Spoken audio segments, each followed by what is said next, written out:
Good morning, children. Welcome to Vijayanagaram Online School. This is Ram Babu Sunkari, teacher of Social Studies, working at Jilla Parishad High School, Garudabilli in Vijayanagaram district. Dear children, lesson to be learned today, ideas of development. In this lesson, in the last class, you have learned three key concepts. One is development, second one is various ideas of development, third one is goals of development. అభివృద్ధి భావనలు అనే ఈ పాఠ్యాంశానికి సంబంధించి గత online క్లాసులో 3 కీలక భావనలను మీరు నేర్చుకోవడం జరిగింది. ఒకటి అభివృద్ధి, 2 వివిధ అభివృద్ధి భావనలు, 3 వివిధ అభివృద్ధి లక్ష్యాలు.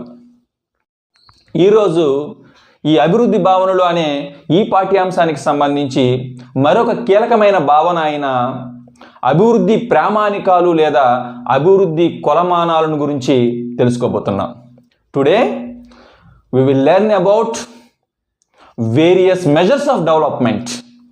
వివిధ అభివృద్ధి కొలమానాలు లేదా వివిధ అభివృద్ధి ప్రామాణికాలను గురించి ఈరోజు తెలుసుకోబోతున్నాం. In this key concept, we have to learn 3 things. One is, what are the development measures? What are the uses of development measures?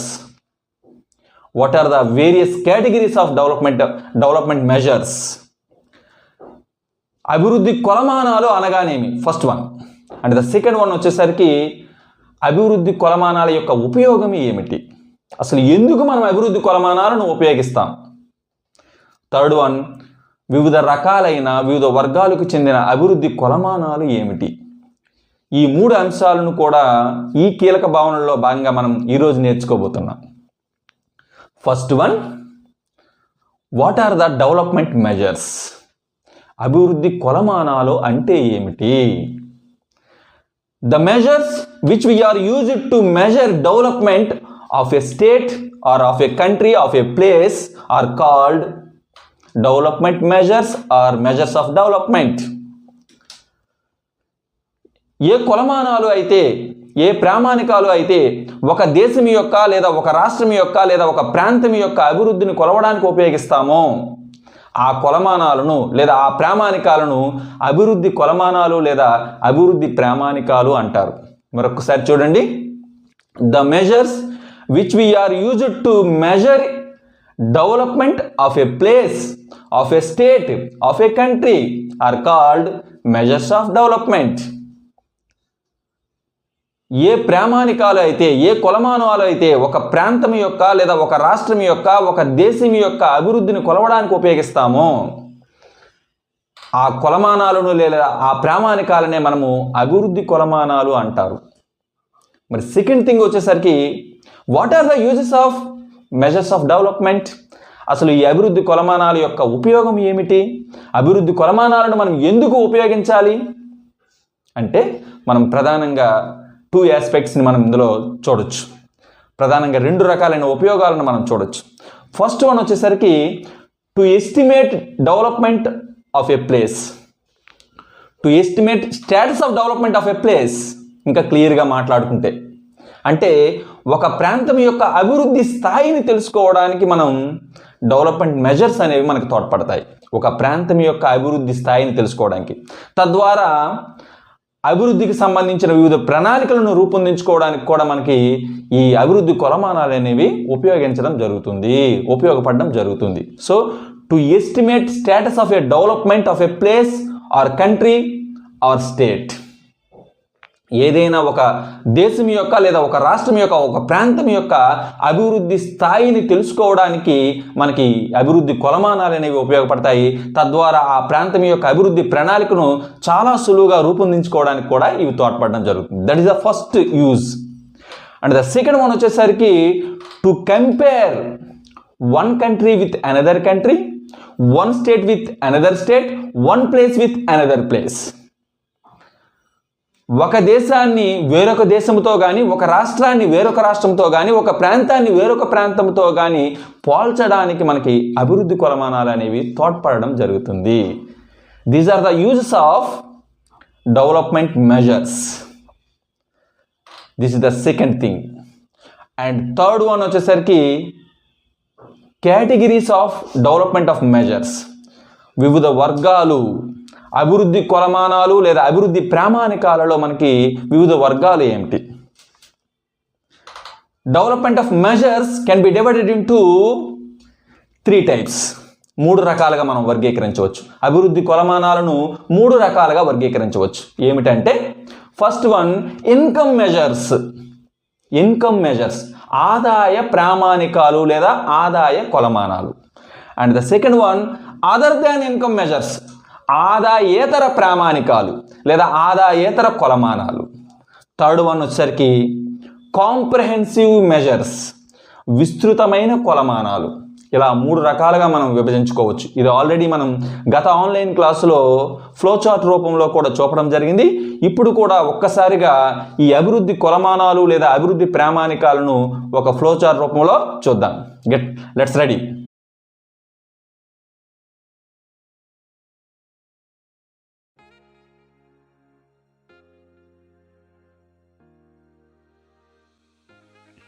Measures of development, అభివృద్ధి ప్రామాణికాలు. Measures of development can be divided into 3 categories. One is income measures, వాటినే మనం ఆదాయ ప్రామాణికాలు అందురు.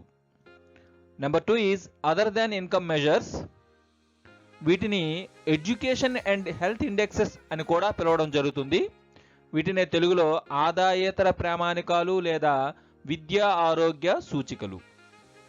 Third one comprehensive measure, విస్తృతి కొలమానం. ఈ విధముగా మనం అభివృద్ధి ప్రామాణికాలను లేదా అభివృద్ధి కొలమానాలను 3 రకాలుగా వర్గీకరించుకోవచ్చని ఇదివరకే మనం వివరించుకోవడం జరిగింది.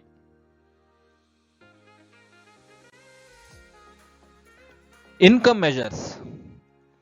National income, per capita income are called as income measures. Infant mortality rate, literacy rate, net attendance rate are called as other than income measures or education and health indexes. And third one, comprehensive measure. Human development index is called as comprehensive measure. Why human development index is called as comprehensive measure? In this index, it includes income measures as well as other than income measures like literacy rate, net attendance rate, etc.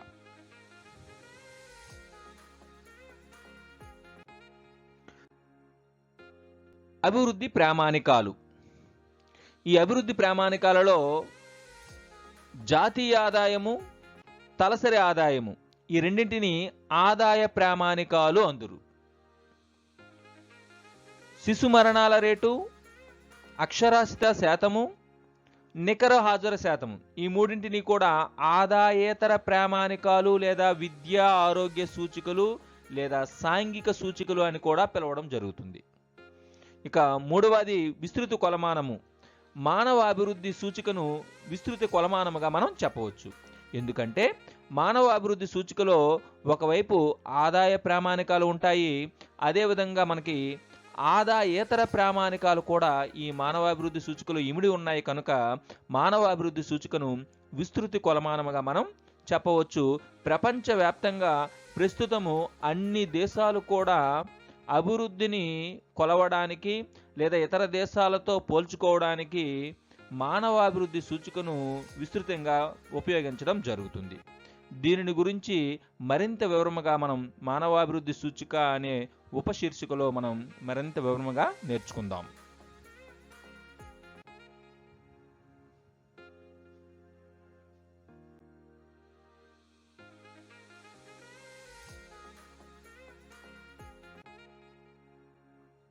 ఆదాయ ప్రామాణికాలు లేదా income మెజర్స్లో మొదటిది national income.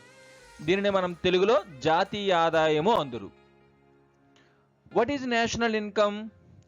The total income earned by a country during a economic year is called national income.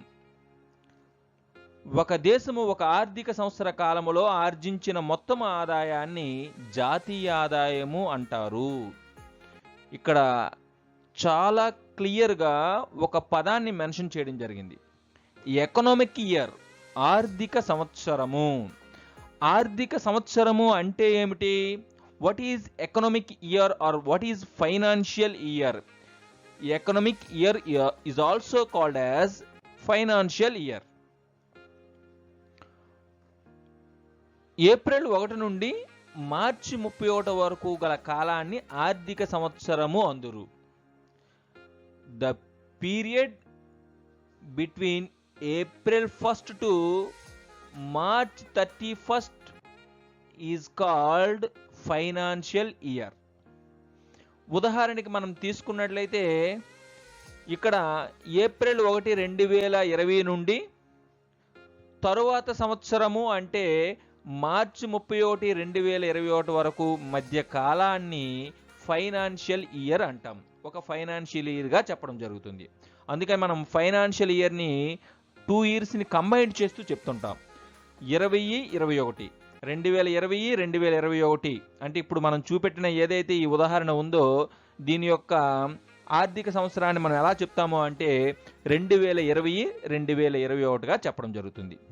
ఈ విధంగా ఒక సంవత్సరం యొక్క April 1 నుండి ప్రారంభమై తరువాత సంవత్సరం యొక్క మార్చి 31 వరకు కూడా ఉండే కాలాన్ని మనము ఆర్థిక సంవత్సరముగా చెప్పడం జరుగుతుంది. Financial year. National income calculating during this financial year. జాతీయ ఆదాయము అనేది ఆర్థిక సంవత్సర కాలానికి లెక్కించడం జరుగుతుంది. అంటే ఒక సంవత్సరం యొక్క ఏప్రిల్ 1 నుండి ప్రారంభమై మరుసటి సంవత్సరం యొక్క మార్చి 31 వరకు కూడా ఆ దేశములో ఉన్న ప్రజలు ఆ దేశం యొక్క మొత్తము ఆదాయాన్ని మనము జాతీయ ఆదాయముగా చెప్పడం జరుగుతుంది. So national income is the income earned by a country during a economic year. ఆర్థిక సంవత్సరములో ఆ దేశము అంటే ఆ దేశ ప్రజలు అని అర్థం. అక్కడ ఆ దేశ ప్రజలు సంపాదించిన మొత్తము ఆదాయాన్ని మనం జాతీయ ఆదాయముగా చెప్పడం జరుగుతుంది. జాతీయ ఆదాయము అనేది ప్రతి ఆర్థిక సంవత్సరానికి కూడా లెక్కించడం జరుగుతుంది. ఈ విషయాన్ని గుర్తుంచుకోవాలి. National income calculating during the financial year are during the economic year.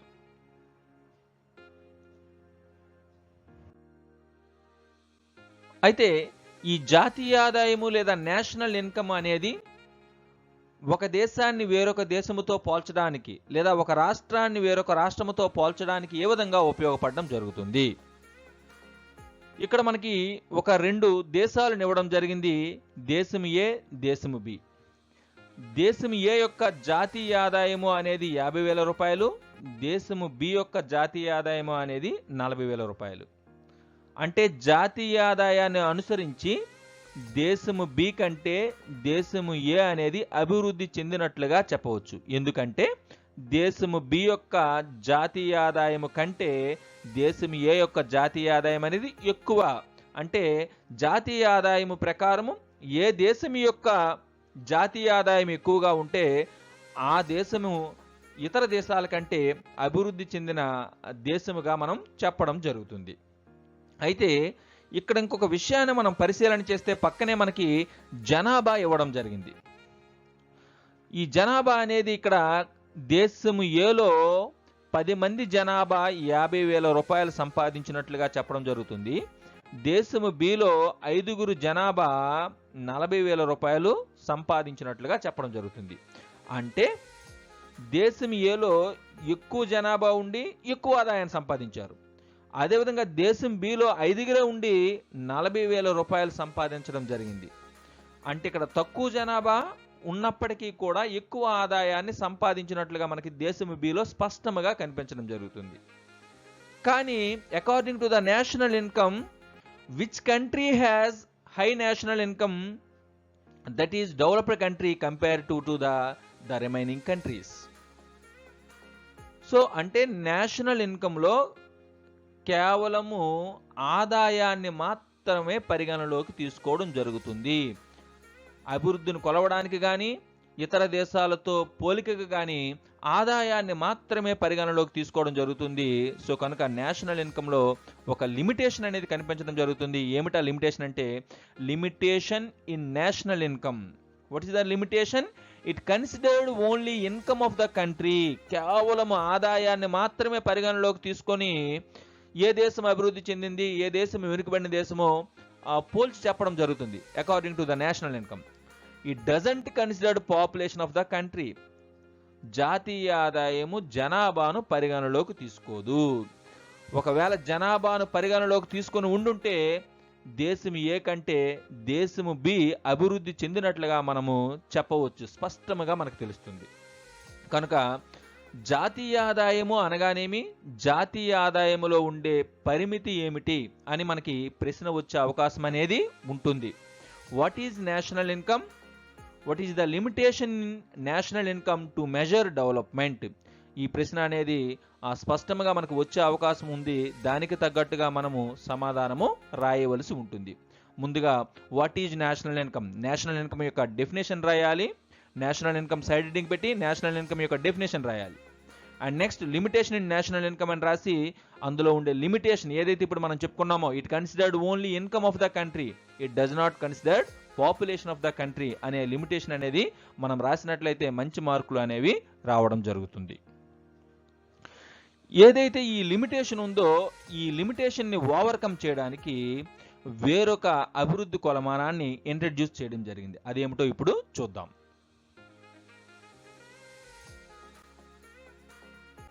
Per capita income, తలసరి ఆదాయము. ఇదివరకు మనం ఏదైతే జాతీయ ఆదాయములో ఉన్న పరిమితి లేదా లోపము ఉందో ఆ పరిమితి లేదా లోపాన్ని అధిగమించడానికి ఆర్థికవేత్తలు పరిచయం చేసిన మరొక అభివృద్ధి కొలమానమే పెర్ క్యాపిటా ఇన్కమ్. దానిని మనం తెలుగులో తలసరి ఆదాయము అంటారు. ఏమిటి అసలు మనకి జాతీయ ఆదాయంలో ఉండే లోపం ఏమనుకున్నాము? జాతీయ ఆదాయము అనేది అభివృద్ధిని కొలవడానికి కేవలము ఆ దేశం యొక్క ఆదాయాన్ని మాత్రమే పరిగణలోకి తీసుకుంటుందే తప్ప ఆ దేశ జనాభాను పరిగణలోకి తీసుకోవడం లేదు అని జాతీయ ఆదాయంలో ఉన్న పరిమితిని మనం స్పష్టంగా తెలుసుకున్నాం. మరి పెర్ క్యాపిటా ఇన్కమ్ అనేది ఏం చేస్తుంది అంటే, పెర్ క్యాపిటా లేదా తలసరి ఆదాయము అనేది ఆదాయముతో పాటు, అంటే ఒక దేశం యొక్క ఆదాయముతో పాటు ఆ దేశం యొక్క జనాభాను, జనసంఖ్యను కూడా పరిగణలోకి తీసుకోవడం జరుగుతుంది.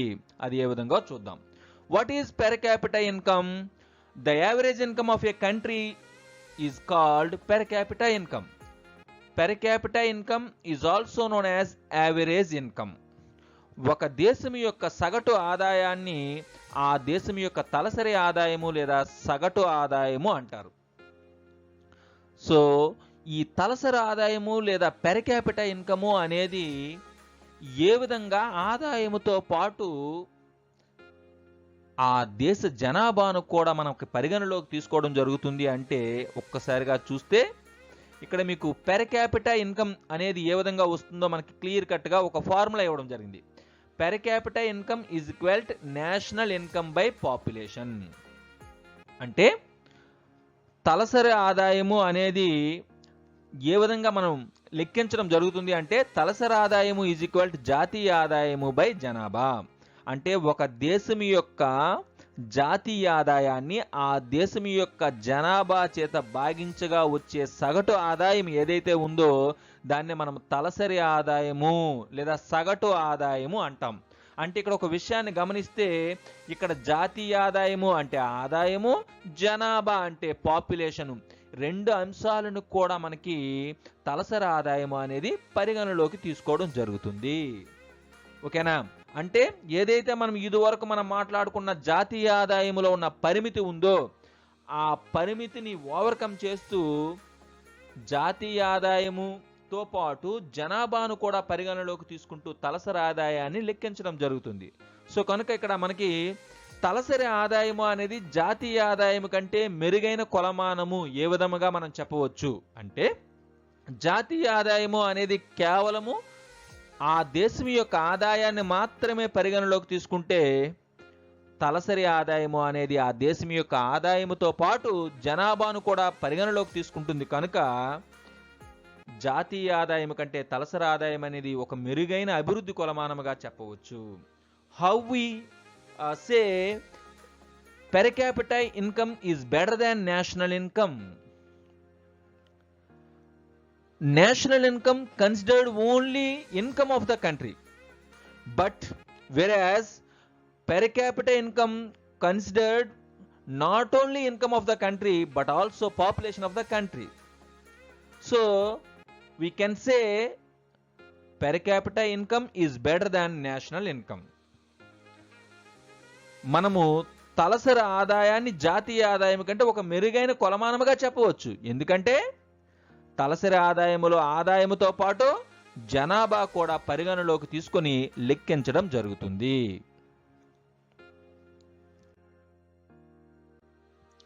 ఇదివరకు మనం ఏదైతే జాతీయ ఆదాయం విషయంలో ఉదాహరణగా తీసుకున్న 2 దేశాలు ఉన్నాయో ఆ 2 దేశాల యొక్క జాతీయ ఆదాయాన్ని ఆధారంగా చేసుకొని ఆ 2 దేశాల యొక్క జనాభాను ఆధారంగా చేసుకొని ఇప్పుడు మనం నేర్చుకున్న తలసరి ఆదాయాన్ని లెక్కించడానికి ఉపయోగించే సూత్రం ఏదైతే ఉందో ఆ సూత్రాన్ని ఆధారంగా చేసుకొని మనము ఈ దేశం ఏ దేశం బి యొక్క తలసరి ఆదాయాన్ని లెక్కించడానికి ప్రయత్నిద్దాం.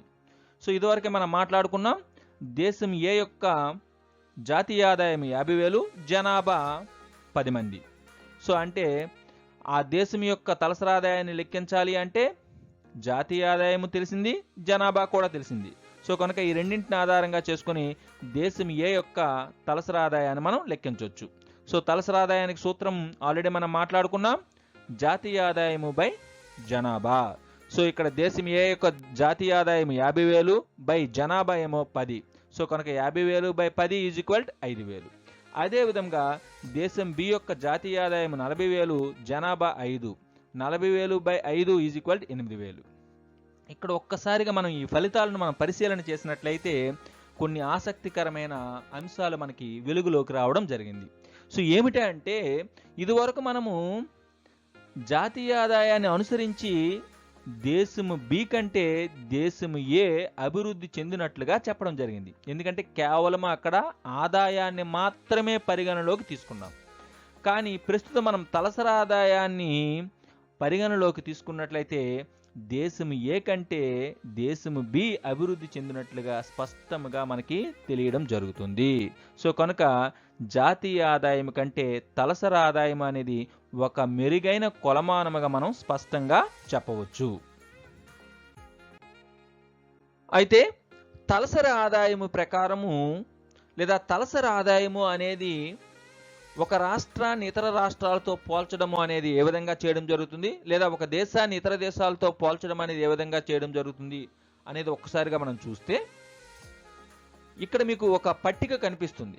3 రాష్ట్రాల యొక్క తలసరి ఆదాయం ఇవ్వడం జరిగింది. భారతదేశంలోని 3 రాష్ట్రాల యొక్క తలసరి ఆదాయం ఇక్కడ ఇవ్వడం జరిగింది. 2012 సంవత్సరం లెక్కల ప్రకారము పంజాబ్ యొక్క తలసరి ఆదాయము 78,000 రూపాయలు గాను, హిమాచల్ ప్రదేశ్ యొక్క తలసరి ఆదాయము 74,000 రూపాయలు గాను, బీహార్ యొక్క తలసరి ఆదాయం అనేది 25,000 రూపాయలు గాను ఇవ్వడం జరిగింది. అంటే according to the per capital income which is the developed state? Yes, Punjab is the developed state. ఎందుకంటే తలసరి ఆదాయము పెర్ క్యాపిటల్ ఇన్కమ్ ఎక్కువగా ఏ రాష్ట్రంలో ఉంటుందో ఆ రాష్ట్రము అనేది అభివృద్ధి చెందిన రాష్ట్రముగాను మనం చెప్తాం. సో తలసరి ఆదాయం ప్రకారం సో ఇక్కడ పంజాబ్ యొక్క తలసరి ఆదాయం మిగతా రాష్ట్రాల కంటే ఎక్కువగా ఉంది కనుక పంజాబ్ అనేది అభివృద్ధి చెందిన రాష్ట్రముగాను మనం చెప్పడం జరుగుతుంది according to per capital income. ఇక్కడ ఒక విషయం గుర్తుంచుకోవాలి, ఇప్పుడు మనం మాట్లాడుతున్నది తలసరి ఆదాయము.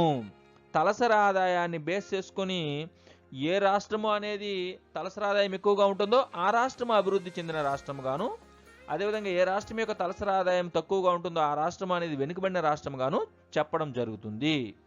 So according to the per capital income Punjab has high per capital income, that's why Punjab is developed state compare to the other states.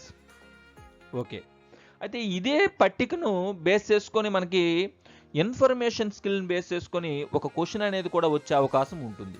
ఏ విధంగా అంటే ఒక్కసారిగా చూడండి, దిగువ పట్టికను ఆధారంగా బార్ గ్రాఫ్ను గీయండి. Draw A bar graph based on the below table.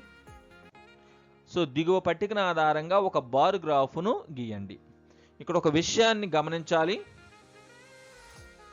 సమాచార నైపుణ్యాలకు సంబంధించి ఒక రూపములో ఇచ్చిన సమాచారాన్ని వేరొక రూపంలోకి మార్చడము అనేది ఒక ముఖ్యమైన ప్రశ్న. అంటే ఇక్కడ పట్టిక రూపంలో ఇచ్చిన సమాచారాన్ని ఏ రూపంలోకి మార్చడం జరుగుతుంది? బార్ గ్రాఫ్ రూపంలోకి మార్చడం జరుగుతుంది. ఇలా మార్చేటప్పుడు మనం చేయవలసింది ఏంటంటే, ముందుగా ఇచ్చిన ఆ పట్టిక ఏదైతే ఉందో ఆ పట్టిక యొక్క హెడ్డింగ్ ఏమిటి, అందులో ప్రధానంగా ఎన్ని అంశాలు ఇవ్వడం జరిగిందో మనం ప్రధానంగా పరిశీలన చేయాలి. ఇక్కడ ప్రధానంగా రాష్ట్రాల పేర్లు ఒకవైపు ఇవ్వడం జరిగింది, ఇంకొక వైపు తలసరి ఆదాయం ఇవ్వడం జరిగింది. అంటే 2 ఇవ్వడం జరిగింది.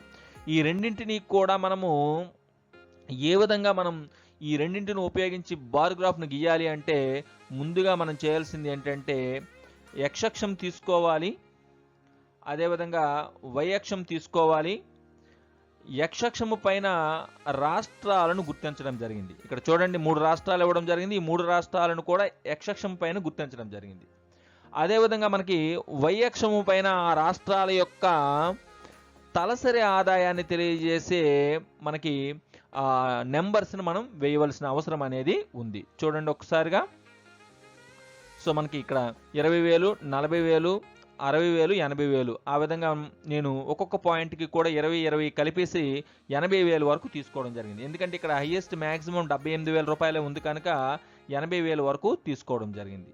సో ఈ విధంగా మనం తీసుకున్నట్లయితే ఇక్కడ తలసరి ఆదాయం రూపాయలలో అని కూడా మనం ఇక్కడ రాయాలి. అంటే x అక్షం మీద రాష్ట్రాలను తీసుకోవడం జరిగింది, y అక్షం మీద తలసరి ఆదాయాన్ని రూపాయలలో తీసుకోవడం జరిగింది. ఇప్పుడు ముందుగా మనకి పంజాబ్ యొక్క తలసరి ఆదాయం ఎంత? 78,000 రూపాయలు. బార్ గ్రాఫ్ కనుక స్తంభంలా గీయాలి. పంజాబ్ దగ్గర మనం స్తంభంలా గీయాలి. ఎంతవరకు మనం గీయొచ్చు? సో ఇక్కడ ఇంచుమించుగా ఇక్కడ వరకు కూడా 78,000 రూపాయలే అంటే. సో ఈ విధంగా మనం గీయాలి. చూడండి బార్ గ్రాఫ్. అలా గీయడమే కాకుండా పైన మనం 78,000 రూపాయలు కూడా వేసినట్లయితే ఇంకా స్పష్టంగా మనకి తెలియడం జరుగుతుంది. అదేవిధంగా హిమాచల్ ప్రదేశ్ మనకు తీసుకున్నట్లయితే దాని యొక్క తలసరి ఆదాయం ఎంత? 74,000 రూపాయలు. సో దాని యొక్క బార్ ఇలా గీస్తున్నాం. అంతేకాకుండా దానిపైన 74,000 రూపాయలు అనేది కూడా మనం వేసినట్లయితే ఇంకా స్పష్టంగా మనకి ఆ బార్కి విలువ అనేది పెరుగుతుంది. చూడండి ఇంచుమించుగా 74,000 రూపాయలు ఇక్కడికి వస్తుంది. అదేవిధంగా బీహార్ యొక్క తలసరి ఆదాయం ఎంత? 25,000 రూపాయలు. అంటే ఇంచుమించుగా ఈ విధంగా మనకి రావడం జరుగుతుంది. ఈ విధంగా మనం బీహార్ యొక్క బార్ గ్రాఫ్ను మనం చూపడం జరుగుతుంది. దానిపైన 25,000 రూపాయలను కూడా వేయడం జరుగుతుంది. ఈ విధంగా మనకి ఈ పట్టికలో ఉన్న రాష్ట్రాలను, ఆ రాష్ట్రాల యొక్క తలసరి ఆదాయాన్ని మనం ఒక బార్ గ్రాఫ్ రూపంలోకి మార్చడం జరిగింది.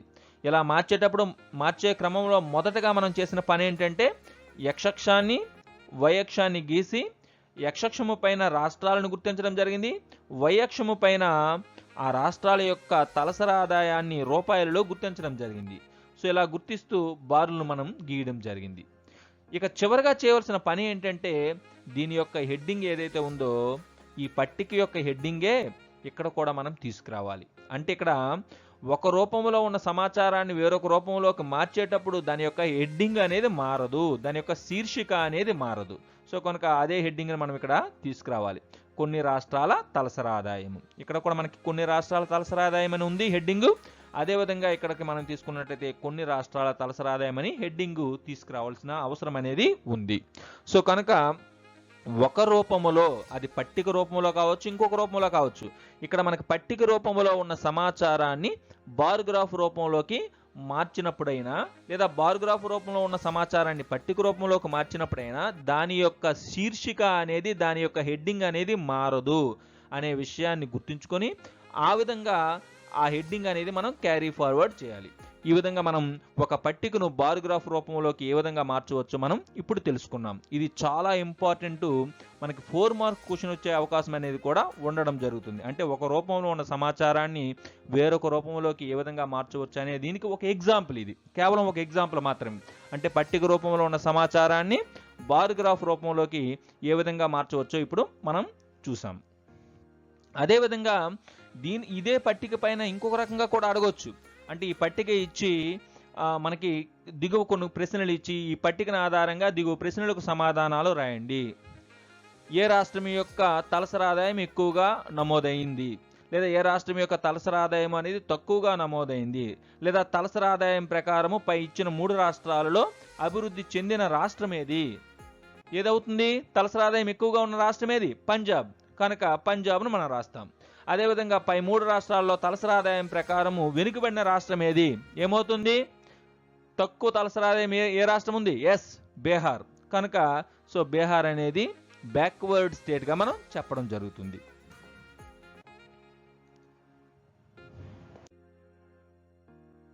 World bank classification based on per capita income. Based on per capita income, World Bank prepare World Development Report for every year. తలసరి ఆదాయాన్ని ఆధారంగా చేసుకుని ప్రపంచ బ్యాంకు వారు ప్రతి సంవత్సరం కూడా ప్రపంచ అభివృద్ధి నివేదికను తయారు చేయడం జరుగుతుంది. ఇక్కడ మనకి ప్రపంచ అభివృద్ధి నివేదిక 2012 ప్రకారము ప్రపంచ బ్యాంకు వారు ప్రపంచ దేశాలను 3 వర్గాలుగా విభజించడం జరిగింది. What are they? World Bank classified world countries into 3 groups according to World Development Report 2012. What are they? Number 1, rich income countries or rich countries. Number 2, middle income countries. Number 3, low income countries. What are the rich income countries? The countries which had per capita income $12,600 or more than $12,600 are called rich income countries. ఏ దేశాల యొక్క తలసరి ఆదాయము అయితే $12,600 లేదా అంతకంటే ఎక్కువ తలసరి ఆదాయం ఉందో ఆ దేశాలను ధనిక ఆదాయ దేశాలుగా వర్గీకరించడం జరిగింది. ఇక్కడ ఒక విషయాన్ని మనం స్పష్టంగా తెలుసుకోవాలి. డాలర్లు ప్రపంచవ్యాప్తంగా అన్ని దేశాల యొక్క తలసరి ఆదాయాన్ని కొలవడానికి డాలర్లను లేదా అమెరికా దేశం యొక్క కరెన్సీ ఏదైతే ఉందో ఆ అమెరికా దేశం యొక్క కరెన్సీ అయిన డాలర్లను ఉపయోగించడం ఒక ప్రామాణికమైన కొలమానముగా తీసుకోవడం జరుగుతుంది. ఇక్కడ మీకు కనిపిస్తున్నది డాలర్ యొక్క సింబల్. అందుకని ఇక్కడ డాలర్లలోనే మనకి ఇక్కడ క్లాసిఫికేషన్ కూడా ఇవ్వడం జరిగింది. $12,600 లేదా అంతకంటే ఎక్కువ తలసరి ఆదాయం కలిగిన దేశాలను ధనిక ఆదాయ దేశాలుగా వర్గీకరించడం జరిగింది. ఈ ధనిక ఆదాయ దేశాలకు ఉదాహరణ ఏమిటి అంటే అమెరికా, బ్రిటన్, ఫ్రాన్స్. వీటిని మనం ధనిక ఆదాయ దేశాలకు ఉదాహరణగా చెప్పవచ్చు. ఇక సెకండ్ వన్ వచ్చేసరికి మిడిల్ ఇన్కమ్ కంట్రీస్, మధ్య ఆదాయ దేశాలు. The countries which had per capita income between $1,035 and $12,600. $1,035కు $12,600 మధ్య తలసరి ఆదాయం కలిగిన దేశాలను మధ్య ఆదాయ దేశాలుగా వర్గీకరించడం జరిగింది. అంటే ఇక్కడ ఒక విషయాన్ని గమనించాలి. $1,035 ఉంటే అది మధ్య ఆదాయ దేశము కాదు. ఎందుకంటే అది ఎక్కడికి వస్తుంది అంటే లో ఇన్కమ్ కంట్రీస్లోకి వస్తుంది. $1,035 నుండి $12,600 వరకు కూడా ఉన్నట్లయితే వాటిని మధ్య ఆదాయ దేశాలు అంటాం. $1,035 అయితే లో ఇన్కమ్ కంట్రీగా వస్తుంది. $12,600 అయితే రిచ్ ఇన్కమ్ కంట్రీగా వస్తుంది. కేవలము $1,035 నుండి $12,600 మధ్య ఏ దేశాలైతే ఉన్నాయో తలసరి ఆదాయాన్ని కలిగి ఉన్నాయో ఆ దేశాలను మిడిల్ ఇన్కమ్ కంట్రీస్గా మనం చెప్పడం జరుగుతుంది. దీనికి బెస్ట్ ఎగ్జాంపుల్ ఏంటంటే ఇండియా. భారతదేశము అనేది ఏ వర్గంలో ఉంది అంటే మధ్య ఆదాయ దేశాల వర్గంలో ఉంది. ఇక third category low income countries. The countries which had per capita income $1,035 or less. $1,035 లేదా అంతకంటే తక్కువ తలసరి ఆదాయం కలిగిన దేశాలు ఏవైతే ఉన్నాయో వాటిని వెనుకబడిన దేశాలు లేదా తక్కువ ఆదాయ దేశాలుగా వర్గీకరించడం జరిగింది. వీటికి best example African countries. Maximum ఆఫ్రికాలో ఉన్న చాలా దేశాలు ఏమో వెనుకబడిన దేశాలుగాను లేదా తక్కువ ఆదాయం కలిగిన దేశాలుగాను మనకి నమోదు కావడం జరిగింది. ఈ విధంగా ప్రపంచ బ్యాంకు వారు తలసరి ఆదాయాన్ని ఆధారంగా చేసుకొని ప్రపంచంలో ఉన్న దేశాలను 3 వర్గాలుగా విభజించడం జరిగింది. Dear children, per capita income is the better measure to measure development than national income. ఇప్పుడే మనం చెప్పుకున్నాం ఇదే అంశాన్ని. వై? ఎందుకు national income considered only income of the country, but వెరాస్ per capita income considered not only income of the country but also population of the country. So per capita income is better measure to measure development than national income. But మీకు screen పైన కనిపిస్తున్న టేబుల్ని observe చేయండి. ఇప్పుడు ఈ టేబుల్ని observe చేస్తే per capita ఇన్కంలో కూడా కొన్ని లోపాలు ఉన్నట్టుగా మనకి తెలియడం జరుగుతుంది. ఒక్కసారిగా ఈ టేబుల్లో మనకి 2 దేశాలు ఇవ్వడం జరిగింది. 5 పౌరులు కలిగిన 2 దేశాల యొక్క వివరాలు సమాచారం అనేది ఇవ్వడం జరిగింది. దేశము కాలో 5 పౌరులు కూడా సంపాదించిన ఇండివిజువల్ ఇన్కమ్ ఇవ్వడం జరిగింది. దేశము గాలో కూడా 5 పౌరులు కూడా సంపాదించిన ఇండివిజువల్ ఇన్కమ్ ఇవ్వడం జరిగింది. అయితే ఈ ఇండివిజువల్ ఇన్కమ్స్ అన్నింటినీ కలిపితే మనకి ఆ దేశం యొక్క నేషనల్ ఇన్కమ్ వస్తుంది. అది మీకు అందరికీ తెలిసిందే. ఒక దేశంలో ఉన్న మొత్తము పౌరుల యొక్క ఆదాయాన్ని కూడా కలిపినట్లయితే ఆ దేశం యొక్క జాతీయ ఆదాయం వస్తుంది. ఇప్పుడు ఉదాహరణకి దేశము కాలో ఈ మొత్తం 5 పౌరుల యొక్క ఆదాయాన్ని కలిపితే 50,000 రూపాయలు వస్తుంది. అంటే 50,000 రూపాయలు అనేది దేశము కా యొక్క జాతీయ ఆదాయం. ఈ జాతీయ ఆదాయాన్ని ఆ దేశ జనాభా ఎంత అక్కడ 5. సో కనుక ఈ 50,000ని 5 చేత భాగిస్తే మనకు ఏమొస్తుంది? సగటు ఆదాయం వస్తుంది. సో కనుక 50,000/5 ఈజ్ ఈక్వల్ టు 10,000. సో కనుక 10,000 అనేది ఏంటంటే సగటు ఆదాయం, దేశము కా యొక్క సగటు ఆదాయం. అదేవిధంగా దేశము గా తీసుకున్నట్లయితే దేశము గాలో మనకి 5 పౌరుల యొక్క ఆదాయాన్ని మనము కలిపినట్లయితే 50,000 వస్తుంది. సో ఈ 50,000 ఇక్కడ ఉన్న పౌరుల సంఖ్య ఎంత? 5. So 50,000/5 is equal to 10,000. So కనుక ఇక్కడ కూడా సగటు ఆదాయం ఎంత అంటే 10,000. సో దేశము కా యొక్క సగటు ఆదాయము 10,000, దేశము గా యొక్క సగటు ఆదాయము కూడా 10,000. సగటు ఆదాయము అన్న తలసరి ఆదాయము అన్న ఒకటే. దాన్నే మనం ఇంగ్లీష్లో పెర్ క్యాపిటా ఇన్కమ్ అంటాం. According to the per capita income ఏదైతే తలసరి ఆదాయం ఉందో ఆ తలసరి ఆదాయం ప్రకారం 2 దేశాలు కూడా సమానమైన అభివృద్ధి కలిగిన దేశాలుగా మనం చెప్పడం జరుగుతుంది. కానీ ఆ పౌరుల మధ్య ఉన్న ఆదాయ పంపిణీని మనం ఒక్కసారిగా చూసినట్లయితే దేశము కాలో ఇంచుమించుగా పేదవారు లేరు, అదేవిధంగా మనకి ధనవంతులు కూడా లేరు. ఇంచుమించుగా అందరి యొక్క ఆదాయం కూడా ఇంచుమించుగా సమానంగా ఉంది. కానీ దేశము గాలో 4 పేదవాళ్ళు మనకు కనిపిస్తున్నారు, 1 ధనవంతుడు కనిపించడం జరుగుతుంది. అంటే ఇక్కడ ఎక్కువ మంది పేదవాళ్ళు, తక్కువ మంది ధనవంతులు ఉండే దేశము గా. అంటే ఏదైతే ఈ అంతరాలు ఆదాయంలో ఉన్న అంతరాలు ఉన్నాయో ఈ అంతరాల ప్రకారంగా మనం తీసుకున్నట్లయితే దేశము గా కంటే దేశము కా అనేది అభివృద్ధి చెందినట్లుగా చెప్పవచ్చు. ఎందుకంటే దేశము కాలో ఇంచుమించుగా అందరి పౌరులు కూడా సమానమైన ఆదాయాన్ని కలిగి ఉన్నారు. దేశము గాలో ఆదాయ అంతరాలు ఎక్కువగా ఉన్నాయి. సో ఆదాయ అంతరాలు ఎక్కువగా ఉండడం వల్ల దేశము గా అనేది వెనుకబడిన దేశముగా మనం చెప్పవచ్చు. ఏవైతే ఈ ఆదాయ అంతరాలు ఉన్నాయో, ఏవైతే మనకి ఇన్కమ్ ఇన్ఈక్వాలిటీస్ ఉన్నాయో, ఈ ఇన్కమ్ డిస్ట్రిబ్యూషన్ ఉందో ఈ ఇన్కమ్ డిస్ట్రిబ్యూషన్ని ఈ సగటు ఆదాయము అనేది తెలియజేయదు. సో కనుక సగటు ఆదాయాన్ని మనం ఏమనుకున్నాం? తలసరి ఆదాయం అన్నాం. సో దాంట్లో ఉండే మెయిన్ లిమిటేషన్ ఏంటంటే చూడండి, limitation in per capita income is it shows only average income of the country. కేవలం సగటు ఆదాయాన్ని మాత్రమే తెలియజేస్తుంది తలసరి ఆదాయం. ఈ doesn't shows income distribution among the people of the country. ఆ దేశంలో ఉండే ప్రజల మధ్య ఆదాయం ఏ విధంగా పంపిణీ చేయబడింది. సో యాక్చువల్గా వీటిని మనం మూసేసాం అనుకోండి, వీటిని మూసినట్లయితే ఆ సగటు ఆదాయాన్ని ప్రకారంగా తీసుకున్నట్లయితే 2 దేశాలు సమానమైన అభివృద్ధినే కలిగి ఉన్నాయి. కానీ ఈ వీటిని ఒక్కసారిగా తెరిచి చూసినట్లయితే ఈ 2 దేశాల్లో ఆదాయ అంతరాలలో తేడా ఉన్నాయి. అప్పుడు మనం దేశము గా అనేది వెనుకబడిన దేశముగాను, దేశము కా అనేది అభివృద్ధి చెందిన దేశముగాను మనం చెప్పవచ్చు. ఏదైతే ఈ ఆదాయ పంపిణీ ఉందో ఈ ఆదాయ పంపిణీని సగటు ఆదాయము తెలియజేయదు.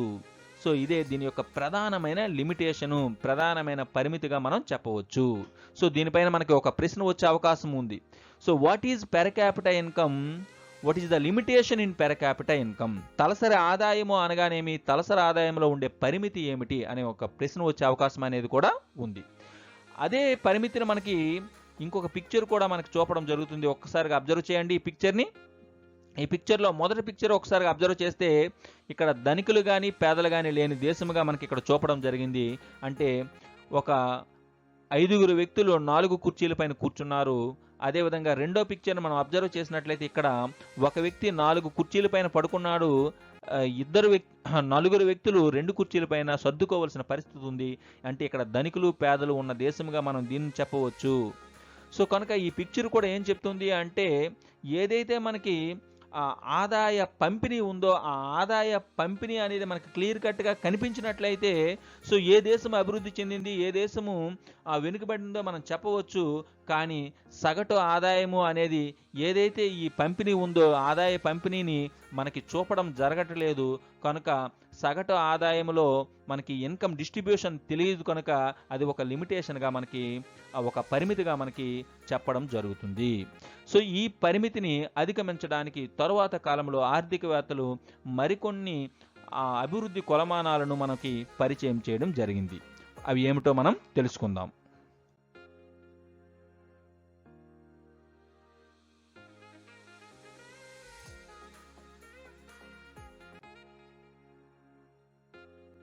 ఆదాయేతర ప్రామాణికాలు లేదా అదర్ దాన్ ఇన్కమ్ మెజర్స్, వీటినే మనం హెల్త్ అండ్ ఎడ్యుకేషన్ ఇండెక్సెస్, ఆరోగ్య మరియు విద్యా సూచికలుగాను లేదా సామాజిక సూచికలుగాను చెప్పడం జరుగుతుంది. వీటిలో ముఖ్యమైనది ఇన్ఫాంట్ మోర్టాలిటీ రేటు, ఐఎంఆర్. దానిని మనం తెలుగులో శిశు మరణాల రేటు అంటాం. What is infant mortality rate? It shows the number of children who die with in 1 year out of 1000 live children born. ప్రతి సంవత్సరము సజీవంగా పుట్టిన ప్రతి 1000 మంది పిల్లలలో సంవత్సరము పూర్తయ్యేసరికి ఎంతమంది చనిపోతున్నారో తెలియజేసే సంఖ్యను శిశు మరణాల రేటు అందురు. అంటే ప్రతి 1000 మందికి శిశు మరణాల రేటును లెక్కించడం జరుగుతుంది. కేవలం సజీవంగా పుట్టిన ప్రతి 1000 మందికి మాత్రమే శిశు మరణాల రేటును లెక్కించడం జరుగుతుంది. తల్లి గర్భంలో చనిపోయినట్లయితే సో ఆ బిడ్డను దీంట్లో లెక్కించడం జరగదు. ప్రతి 1000 మంది సజీవంగా పుట్టిన పిల్లలలో ఎంతమంది చనిపోతున్నారో తెలియజేసే ఆ సంఖ్య ఏదైతే ఉందో దాన్నే ఇన్ఫాంట్ మోర్టాలిటీ రేటు, శిశు మరణాల రేటుగా మనకి చెప్పడం జరుగుతుంది. సో ఇక్కడ ఒక్కసారిగా పరిశీలన చేసినట్లయితే ఒక 3 రాష్ట్రాలకు సంబంధించిన సమాచారం ఇవ్వడం జరిగింది.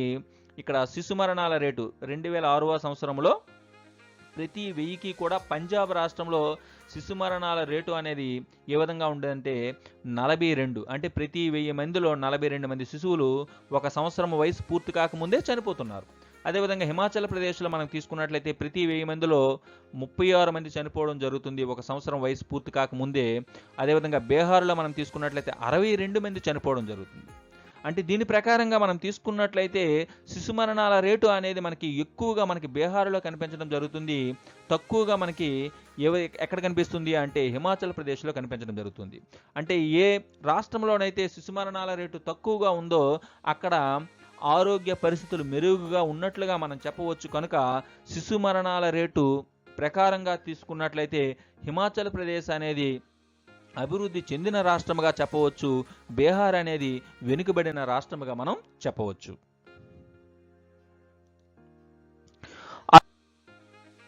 అదేవిధంగా ఆదాయేతర కొలమానాలలో ఇంకొక ముఖ్యమైన కొలమానము లిటరసీ రేట్, అక్షరాస్యత శాతం. What is literacy rate? It measures the percentage of literate population in the 7 and above age. 7 సంవత్సరాలు లేదా అంతకు మించిన వయసు వాళ్ళలో అక్షరాస్యతను తెలియజేసే ఆ శాతం ఏదైతే ఉంటుందో దాన్ని మనము అక్షరాస్యత శాతము అంటాం. దాన్నే అక్షరాస్యత రేటు అంటాం. ఇదివరకు మనం మాట్లాడుకున్నది శిశు మరణాల రేటు అనేది ప్రతి 1000 మందికి లెక్కిస్తే ఇక్కడ శాతము అంటే ప్రతి 100 మందికి లెక్కించడం జరుగుతుంది. సో కనుక ఇక్కడ ఒక్కసారిగా అబ్జర్వ్ చేసినట్లయితే అక్షరాస్యత శాతాన్ని లెక్కించడానికి ఒక ఫార్ములా అనేది ఇవ్వడం జరిగింది. అక్షరాస్యత శాతము ఈజ్ ఈక్వల్ టు 7 సంవత్సరాలు అంతకు మించిన వయసు వాళ్ళలో అక్షరాస్యుల సంఖ్య బై 7 సంవత్సరాలు అంతకు మించిన వయసు మొత్తము జనాభా ఇంటూ 100. అంటే 7 సంవత్సరాలు అంతకు మించిన వయసు వాళ్ళలో అక్షరాస్యుల సంఖ్య తీసుకుంటాం. అదేవిధంగా 7 సంవత్సరాలు అంతకు మించిన వయసు మొత్తము జనాభాను తీసుకొని ఇంటూ 100 వేస్తే మనకి అక్షరాస్యత శాతము వస్తుంది. ఉదాహరణకి మనం చూడండి, ఇక్కడ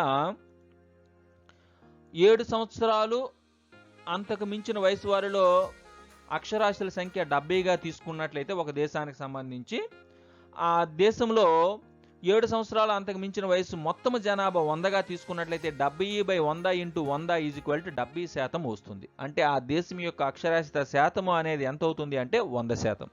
ఇక్కడ మొత్తము జనాభాను పరిగణలోకి తీసుకుని రావడం జరగదు. కేవలము 7 సంవత్సరాలు లేదా అంతకు మించిన వయసు వారిని మాత్రమే పరిగణలోకి తీసుకొని ఆ మొత్తము జనాభాలో ఆ వయసుకు సంబంధించి ఎంతమంది అక్షరాస్యులు ఉన్నారో దాన్ని పర్సంటేజ్లోకి చూపడం జరుగుతుంది. సో కనుక అక్షరాస్యత శాతము అనేది literacy rate considered only 7 years or more than 7 years. ఆ విషయాన్ని మనం గమనించాలి. ఇది కూడా ఒక ముఖ్యమైన ఆదాయేతర అభివృద్ధి కొలమానము. ఈ అక్షరాస్యత రేట్ని అనుసరించి మనం తీసుకున్నట్లయితే ఇక్కడ ఈ 3 రాష్ట్రాలలో మనకి అక్షరాస్యత శాతం పరంగా తీసుకున్నట్లయితే పంజాబ్ యొక్క అక్షరాస్యత శాతము 77%గా ఉండగా, హిమాచల్ ప్రదేశ్ యొక్క అక్షరాస్యత శాతము 84%గాను, బీహార్ యొక్క అక్షరాస్యత శాతము 64%గాను నమోదు అవడం జరిగింది. ఎప్పుడు 2011వ సంవత్సరంలో. దీని ప్రకారము ఏ రాష్ట్రం యొక్క అక్షరాస్యత శాతం ఎక్కువగా ఉంటే, అక్షరాస్యత రేటు ఎక్కువగా ఉంటే ఆ రాష్ట్రము అనేది అభివృద్ధి చెందినట్లుగా చెప్పవచ్చు. సో అక్షరాస్యత శాతము అనేది ఎక్కువగా ఉన్న రాష్ట్రం ఏది? హిమాచల్ ప్రదేశ్. కనుక అక్షరాస్యత శాతము ప్రకారము హిమాచల్ ప్రదేశ్ అనేది మిగతా రాష్ట్రాల కంటే అభివృద్ధి చెందిన రాష్ట్రముగా మనం చెప్పవచ్చు.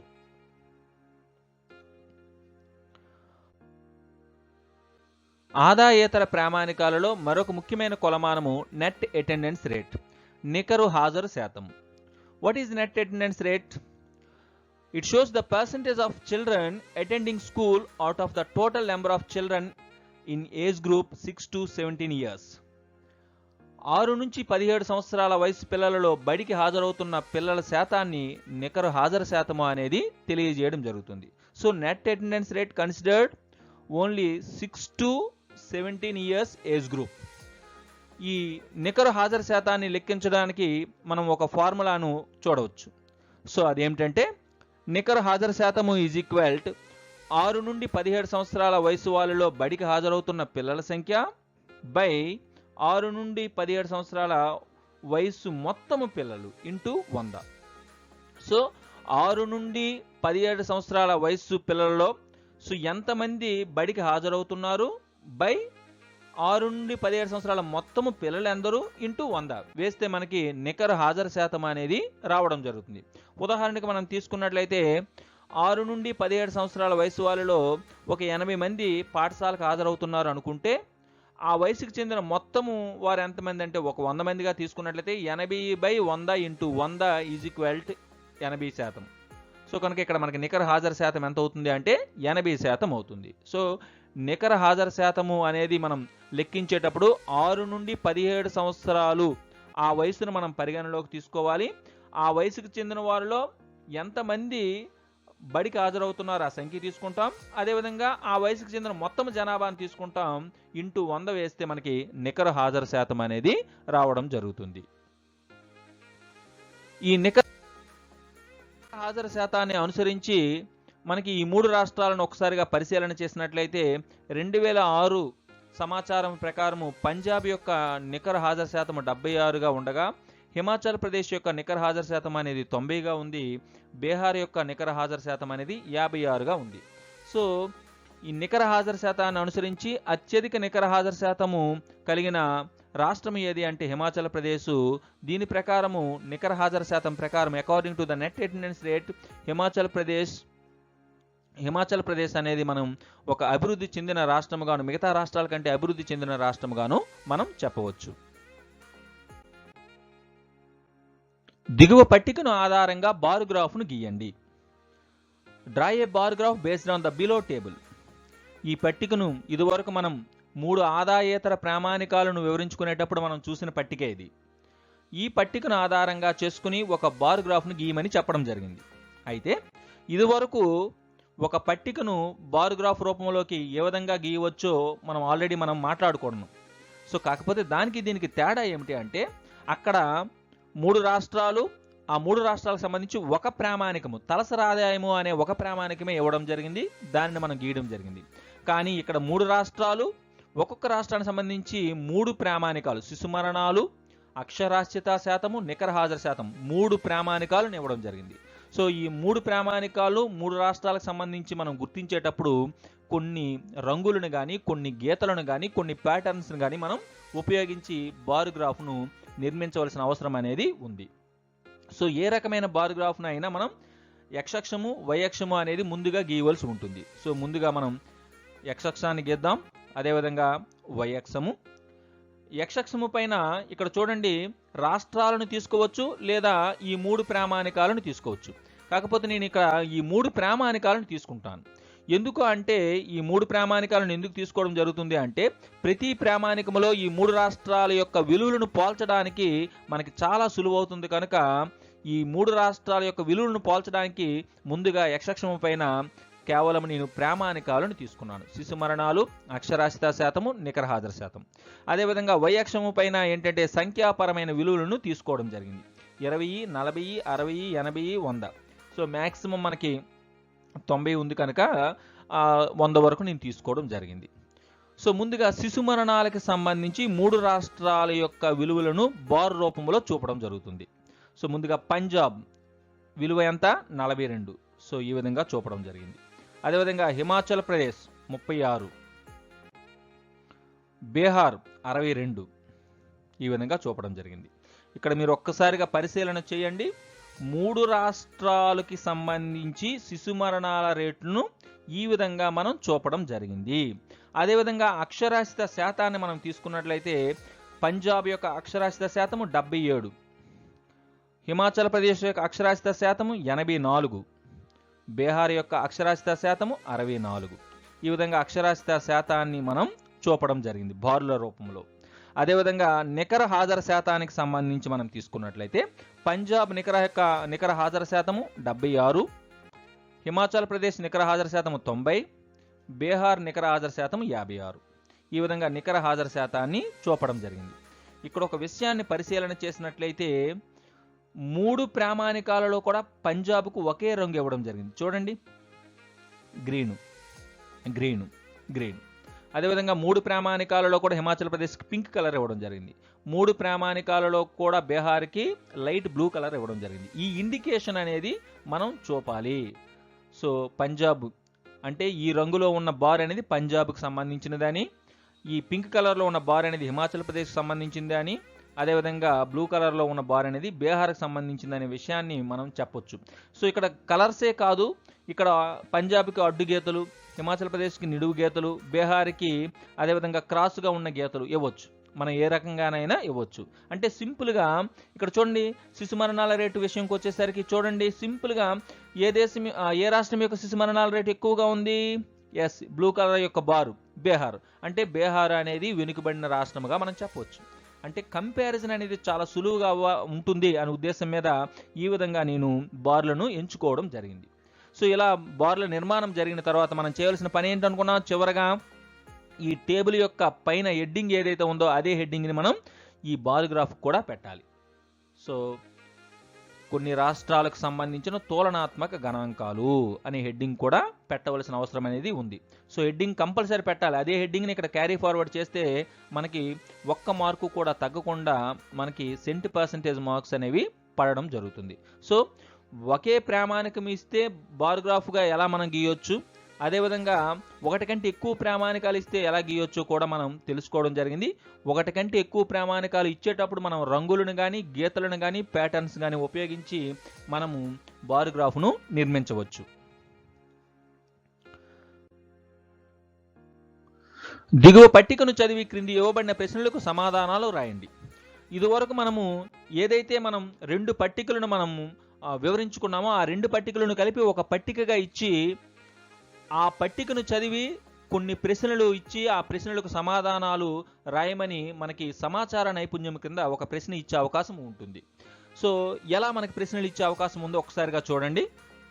తలసరి ఆదాయం ఆధారంగా అభివృద్ధి చెందిన రాష్ట్రం ఏది?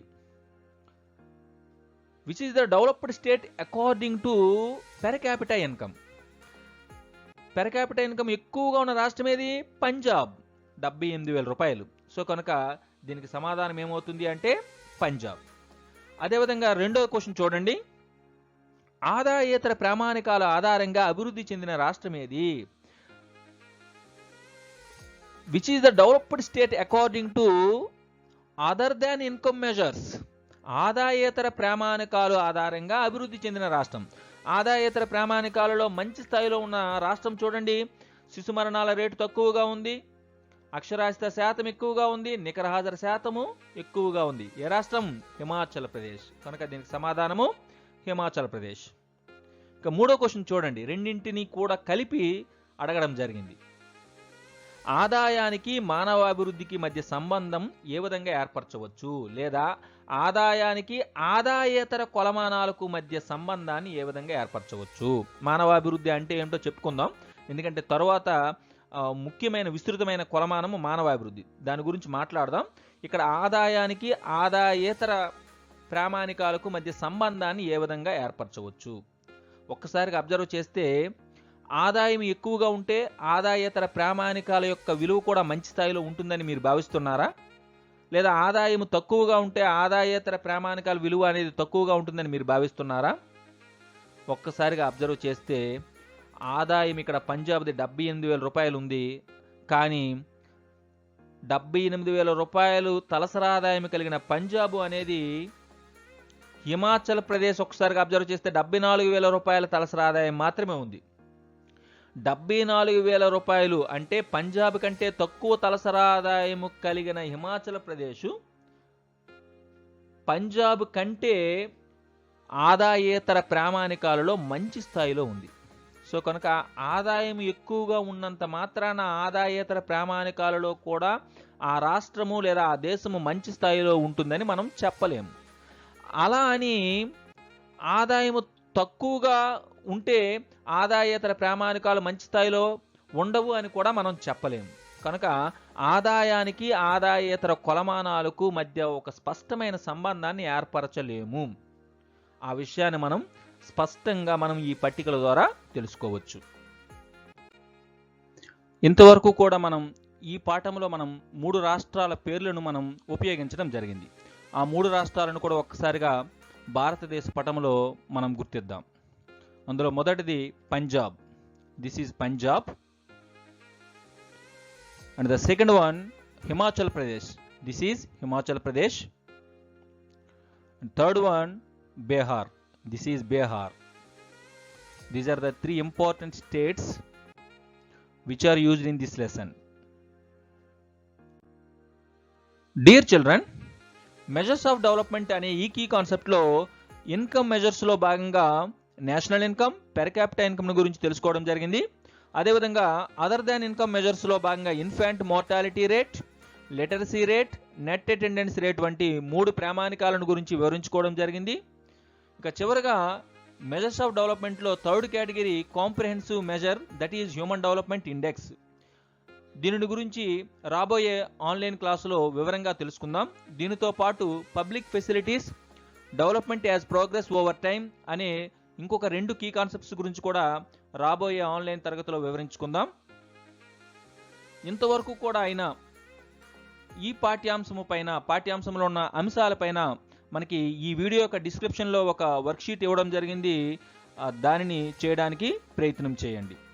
Thank you.